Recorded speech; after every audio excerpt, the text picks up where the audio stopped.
It does. He needs to be able Well, to hear. we are now able to start our meeting time-wise, but as you can see, we are few and far between tonight. For a reason. We've got Mr. Malloy on Zoom, and Mr. Walker and Mr. Borders are both excused, so we're waiting on Mr. Ziegler before we have a quorum. So we have, in fact, gone through, or will go through, and change the agenda around. We're eliminating some things. I hear someone. We're going to eliminate some things we don't need to do tonight and try to move other things up forward. Well, here he is. So as soon as Mr. Ziegler takes his seat, we'll call the meeting to order, and then we will announce an amendment to the agenda. So call the meeting to order. Please rise for the pledge. I pledge allegiance to the flag of the United States of America and to the republic for which it stands, one nation under God, indivisible, with liberty and justice for all. Welcome to the June 7th Post Falls City Council meeting. As I was saying, we are short some councilors tonight. Mr. Walker, Mr. Borders were both excused. Mr. Malloy had a family matter come up and is kind enough, and I mean that because when you've got kids, it's tough to attend via Zoom, and Joe's doing it, so thank you very much, Joe. So we do have Joe on Zoom, so we do have a quorum. So Shannon, please note that accordingly. And we do have an amendment to the agenda, and so in talking with Joe, what we're going to do is Warren's going to tell us what we're changing, Joe's going to make the motion, and I'll look for a second. Mr. Wilson. So, Mayor and Council, I'd ask for you to amend the agenda by removing from the unfinished business returning ordinances and resolution action item A, resolution council and commission meeting recess procedures. Item B, resolution land use hearing procedures. Item C, resolution KCFR and KCEMS comprehensive plan amendment. Item D, ordinance Kootenai County Fire and Rescue and KCEMS impact fees. And item F, smock vacation. Removing item 6, the concept and calculation of capacity fees, and item 8, the executive session. So moved. Second. Motion second. Further discussion. Shannon, please take the roll. Thorson? Aye. Ziegler? Aye. Shove? Aye. Malloy? Aye. Thank you very much. And we'll bring those back in 2 weeks. Perfect. We do have one announcement tonight. The annual fishing derby at Falls Park is next Saturday, June 18th, starting at 9 a.m. This is a free event for kids ages 5 to 14. Kids must be accompanied by an adult and bring their own fishing poles and bait. You can register online at postfallsidaho.org, and hopefully the parents who accompany the kids are better fishermen than me, because I brought my son down there and we never caught anything. So just saying, hopefully they're better. Are there any, or the consent calendar, any declarations of conflict? Shelley, would you please present the consent calendar? Item A is minutes, May 17th, 2022, City Council meeting. Item B is payables, May 10th through May 30th, 2022. Item C is termination of lease for real property located at 1103 East 3rd Avenue with the Post Falls Senior Center. Item D is lease agreement with the food bank for property located at 1103 East 3rd Avenue. Item E is Nicholson Commercial Center First Edition Subdivision Plat Application. Item F is Foxtail 7th Edition Subdivision Plat Application. Item G is Post Falls Corporate Park Sewer Improvements Construction Improvement Agreement. Item H is disposal of 3 vehicles and 2 sweepers. And item I is disposal of a tractor and attachments to be used as a trade-in for a replacement tractor. First, thank you for the additional information on the assets to be disposed of. I know I had a question last time, so I appreciate the additional information provided. Quick question on the lease with the food bank. First of all, I think that's great. I'm pleased that the food bank is stepping into this lease. Nothing but respect for the folks over at the food bank. Is 25 years a normal lease on a deal like this? It is. This is pretty similar to what we see with the lease that's in place. They wanted a little bit of extension because they're going to do some fairly healthy remodeling to the building so that it can serve their needs now and into the future, and to make sure that they have a chance to recoup that investment. They did ask for an extension, but it is consistent with what we see for these types of civic leases. Good. Well, and I'm very comfortable with the food bank being the tenant in that, and I thank you for stepping up, and hopefully it's going to provide you the necessary space you need to grow, and it's a win-win for all of us. So, any other questions on consent calendar? I'd entertain a motion. I'd move to approve the consent calendar as presented. Second. Motion seconds, further discussion? Roll call, please. Thorson, Aye. Malloy, Aye. Shove, Aye. Ziegler, Aye. Motion passes. Thank you. Tonight, we do have one public hearing. That's public safety impact fee for Kootenai County Fire and Rescue and Kootenai County Emergency Medical Service. It must be something from above because we keep hearing angelic music. Joe. Oh, it's Mr. Wilson. I'll open the public hearing. Okay, I'm going to pinch hit in the interest of time tonight. I talked with Ann Westcott, who is the consultant for both KCFR and KCEMS, who has done a good job in trying to put this together for us. It's been a long process getting to this point. In the recent past, you've seen the hearing amendment on the comprehensive plan. You've seen the plan to add impact fees. This is actually setting the hearing. I'm quickly going to go through what the fees are, and then we can take public comment. If you want more information, we can continue this hearing to the next hearing as well so that you can get more information. Ann is also online if there's questions for Ann. Excuse me, Warren. If anyone does wish to testify on this, there are forms on the back. Please fill them out and turn them in to Shannon. Thank you. So first up is the EMS system fees. This is going to be kind of hard to read, so I'm going to read it for you. How you essentially establish your impact fees, you have to establish sort of what your benchmark is, what your level of service, what assets you have today, and then you say projecting out based on the community's adopted growth expectations. What do we think the community is going to look like? How much need is going to be created by that growth?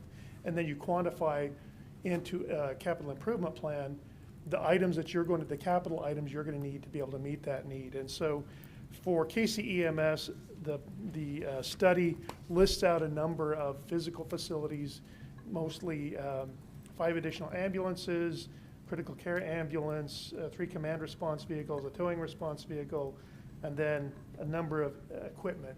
There's a defined term for what capital is. It has to have a usable life of 10 years or more.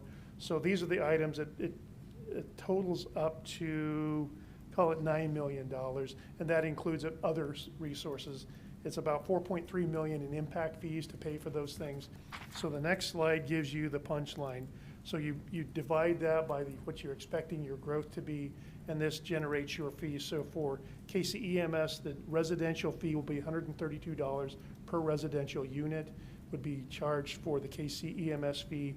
Non-residential is based on a square foot. It's 0.07 cents per square foot per facility.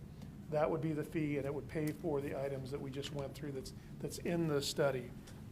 So now moving into KCFR's fees, same song and dance, different list of items. So the items there that we're talking about, after you back out the other revenue sources, it's about $12.2 million in needs, in capital needs.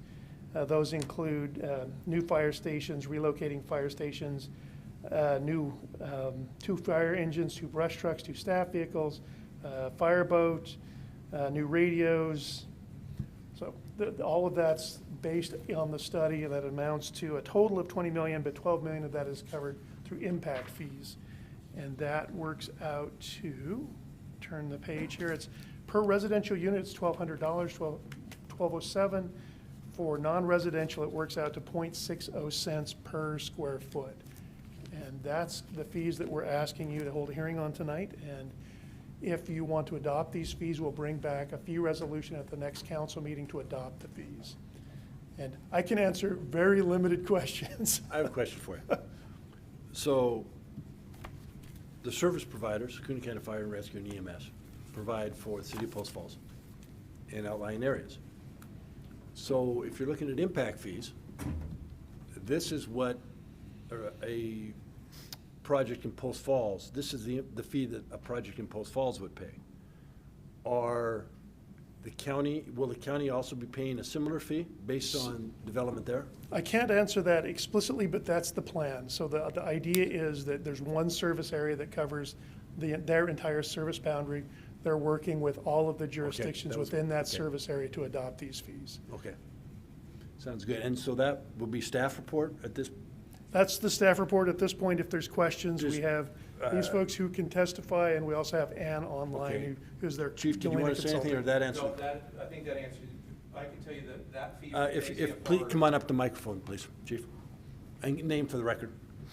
Chris Way, Fire Chief, Kootenai County Fire and Rescue. I can tell you that fee is throughout our fire district, not just the city of Post Falls, and that'll be presented at the other cities that we serve, as well as the county. Perfect. Great, thank you very much. And it is the same thing for the EMS system. They're countywide, not just the small Good, jurisdictions. thanks, Chief. Any questions of either Warren or Chief at this point? Joe, you have any questions at this point? No, sir. Shannon, anyone wishing to testify? We have none. Well, I can't imagine that anybody's going to rebut that. So with that, I'll close the public hearing. Council deliberation, how'd you like to act? Long overdue. That's my editorial comment. Okay. We'll, so we need a motion to, Motion to approve and direct staff to bring the resolution back at the next meeting. So moved. Second. motion second, further discussion.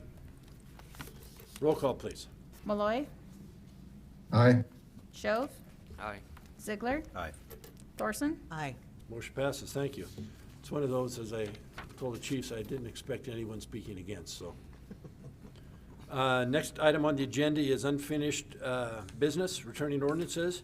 And out of all of them, we have two that we're going to address tonight. And the first one is the ordinance fiscal year 20, item E, fiscal year 2022 budget amendment number 2.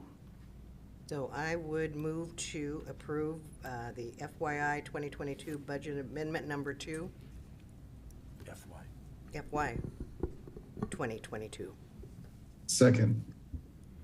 you need to read the full verbiage. It's an ordinance. It's an ordinance. Oh, Oh, my gosh. Okay. I'm new.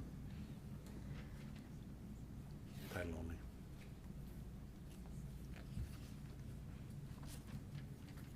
For heaven's sakes. I move to approve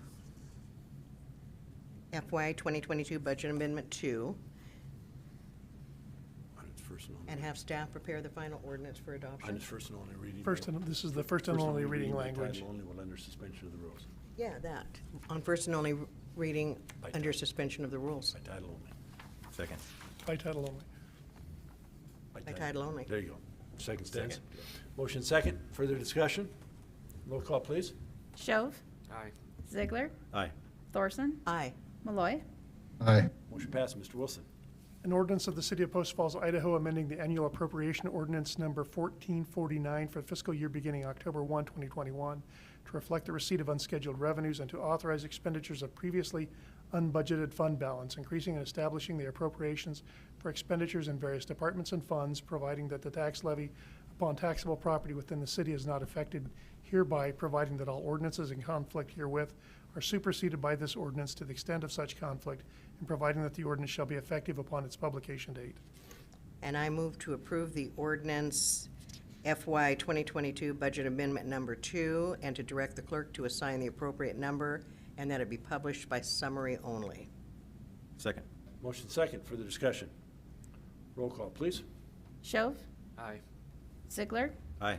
Thorson, Aye. Malloy, Aye. Motion passes. Thank you. Next item is the approval to bid Cecil Road frontage improvement along Sports Complex site. So I would move to, No, we got presentation. well, I just knew it was going to be such an awesome presentation. Good evening, Mayor, members of council, Robbie Quinn, Parks Planner, and I'm here to seek your approval to bid the road frontage improvements along Cecil Road at our sports complex site. Just kind of quickly go over to a few of the steps we've taken to get where we are currently. So September 15, 2020, council adopted the master plan, which is up on the screen here, for the sports complex site. And then July 20th, 2021, we signed the contract for the mass grading construction, which was then completed in November of 21. A month after that, we signed the contract for the Phase 1 design, which is partly what we're discussing this evening. So the Phase 1 design, if you recall, was kind of broken into two tasks. The first one was the road frontage package. The second one, task B, was the internal sports complex. So that was primarily the 3 baseball fields, soccer fields, and parking lots, which again would be kind of broken into smaller bid packages for flexibility when we get to that point. But this evening, I'm here talking about task A. And so what we're really looking to do is expand Cecil Road to its full width, which will be an additional roughly 19 feet, install the curbing, 10-foot swale, 10-foot multi-use path, street lights along our frontage, ADA ramps at the intersection of Killdeer and Cecil and Prairie and Cecil, and then finish it up with landscaping, irrigation, street trees in the swale area. And so really during the mass grading, kind of the base was and subgrade was set for this area as well as the internal property. And so we kind of want to move this along to, while it's still in good condition, you know, people haven't torn it up yet, and the erosion and everything. We just want to complete that. It'll help protect the site when we get into our Phase 1 construction, keep people from driving in there, and ultimately kind of helps with some of the traffic in the area with some of the growing neighborhoods in this Pradera subdivision over here. And so again, we're just looking for your approval to bid the project. The future construction contract will be brought back to you for your approval at a future date and be ultimately funded through the park impact fees. Thank you, Robbie. Any questions, Robbie? It's going to look great. It's a logical step. You have a motion? Well, I'll make a motion to approve to bid the Cecil Road frontage improvements along the sports complex site. Second. Motion second. Further discussion? Shannon, please take the roll. Thorson, Aye. Malloy, Aye. Shove, Aye. Ziegler, Aye. Motion passes. Thank you. Thanks, Robbie. Next item up is new business and the approval to hire, one item there, approval to hire pavement condition assessment consultant. Ross.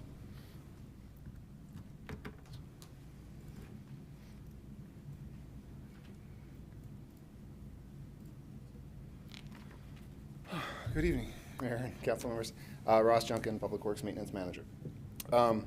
Here to talk about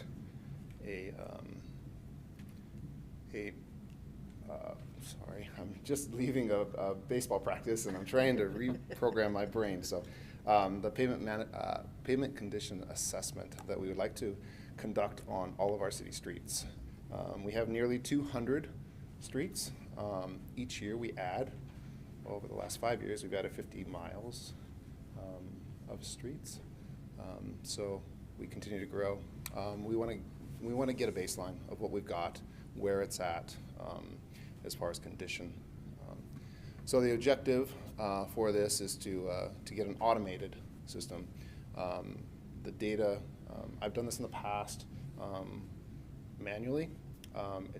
It creates problems getting consistent results, whoever's doing it.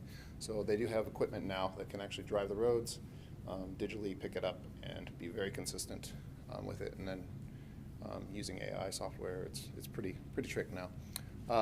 So we want to rate our existing streets and use that data to determine how we go forward with maintaining our roadways. So I mentioned that the company would use a mobile vehicle equipped with the scanners and the cameras, and then it would be integrated into our existing GIS system.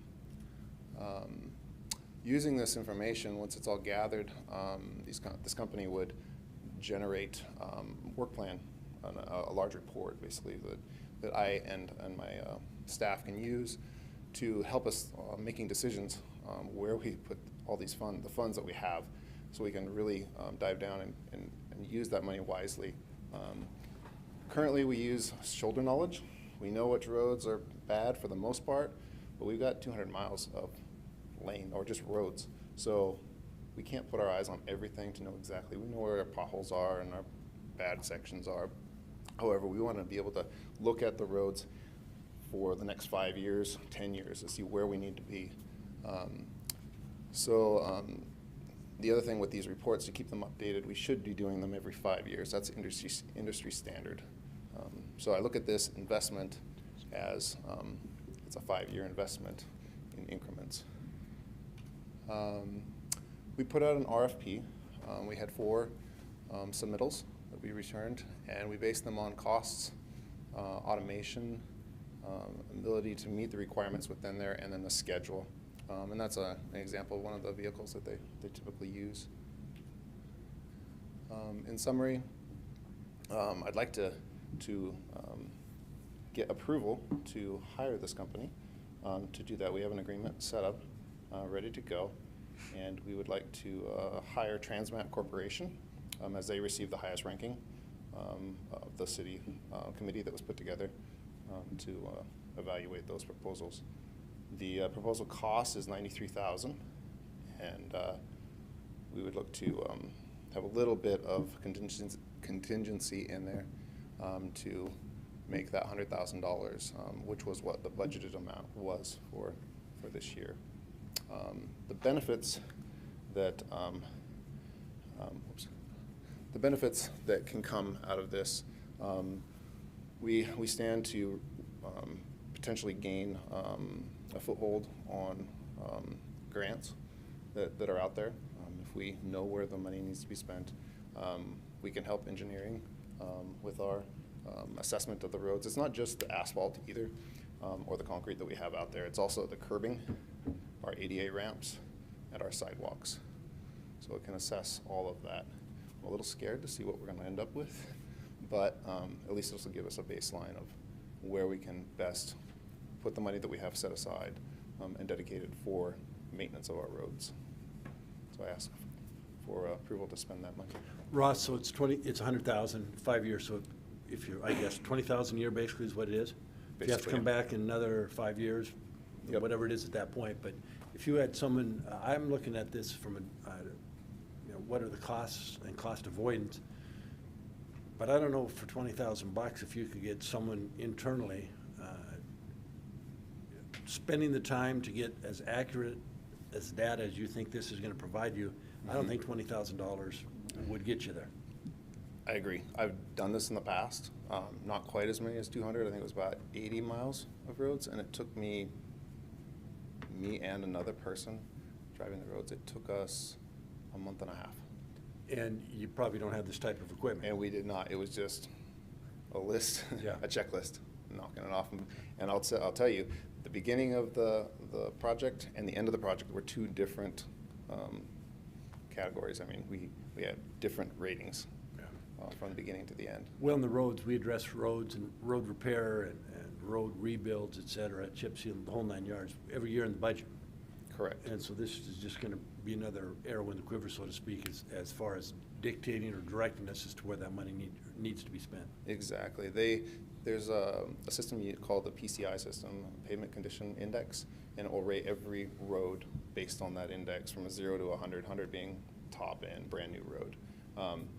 We'll be able to see what each road looks like and how to address the maintenance of that road, whether it's, okay, this road only needs a chip seal, but this road, we're talking about we need to grind it off the asphalt and relay it. However, this road is beyond that. This road needs to be reconstructed. Right. So that can help us in judgment and justify the funds that we're spending. Okay, thank you. Any questions? How long is it going to take them to complete 200 miles? Estimate is under 3 weeks Wow. for the actual driving of the roads and get it. And then they have to take it back and tabulate that data internally. So we're hoping by the end of summer we'll have it. Wow, impressive. Joe, do you have any questions? No, but to get equivalent data on our own, we would have to buy a lot of equipment that would cost a lot more, I think, than $100,000, train somebody how to use it, get the software to interpret it, and then pay the people to drive around for 3 weeks. So I think if the city ever gets to be 2 or 3 times the size it is now, it might make sense to buy that equipment and do the training ourselves. But right now, this seems like a way cheaper option to get the correct data that we need to make good decisions. Yeah, most of these cities, even large metropolitan areas, millions of residents, they're still hiring these companies to do it. Well, there you go. Yep.